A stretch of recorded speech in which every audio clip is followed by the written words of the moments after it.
Hanuman junction లో పవన్ కళ్యాణ్ మాట్లాడుతున్నారు. Live లో చూద్దాం.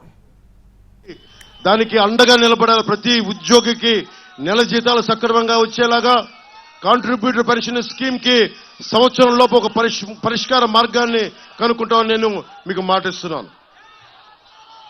గన్నవరం కామ్రేడ్ సుందరయ్య, పుచ్చలపల్లి సుందరయ్య, మీకు ఎంతమందికి తెలుసో తెలీదు. మీలాగే ఎర్ర కండువాలు కట్టుకొని ఒక్కొక్క దోపిడీ చేసే ఒక్కొక్కడి మీద పోరాటం చేసినాడు.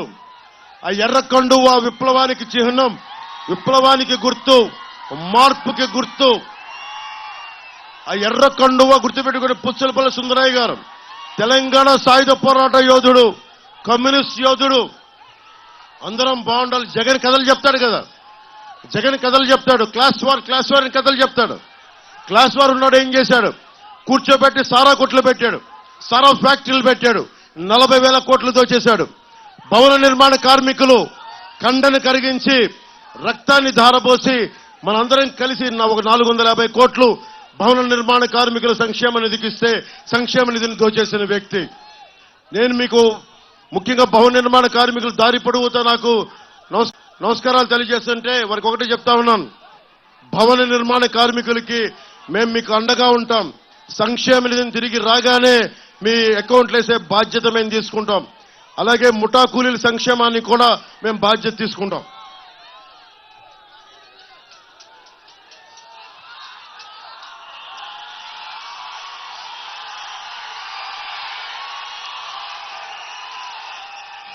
కనకదుర్గమ్మ గుడి ఇక్కడ ఎర్రతువాళ్ళు చూస్తామంటే చాలా మంది కనకదుర్గమ్మ వారికి వెళ్తారు.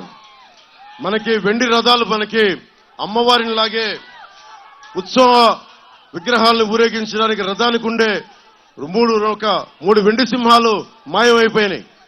మాట్లాడితే ఏం మాట్లాడుతున్నారు? ఒక్కొక్కళ్ళు మాట్లాడితే సింహాలు పోతాయి. ఏం చేసుకుంటాం? మేడలు కట్టుకుంటావా, మిద్దెలు కట్టుకుంటావా అంటున్నారు. కాల్మనీ కేసులో పోలీస్ స్టేషన్ చుట్టూ తిరిగిన వ్యక్తి ఈ వైసీపీ ప్రభుత్వం వాళ్ళని తీసుకొచ్చి మనకి చైర్మన్ పదవి ఇచ్చారు. వాళ్ళకి ఏదైనా మాట్లాడితే అమ్మవారి విగ్రహాలు పోతే కూర్చోబెట్టి ఏం మాట్లాడుతున్నాం? అమ్మవారి విగ్రహాలు ఏం చేయించుకుంటాం? మేడలు కట్టుకుంటాం, మిద్దెలు కట్టుకుంటాం అన్నారు. ధర్మాన్ని, అన్ని ధర్మాలకి, ఇస్లాం ధర్మానికి, మనకి Abrahamic religions, Christianity, Jesus Christ, మనకి ఆయన ముందుకు తీసుకెళ్లిన క్రిస్టియన్ మతాన్ని కానీ నిజానికి గుండెల్లో పెట్టుకున్న భారతదేశ ధర్మాన్ని, సనాతన ధర్మాన్ని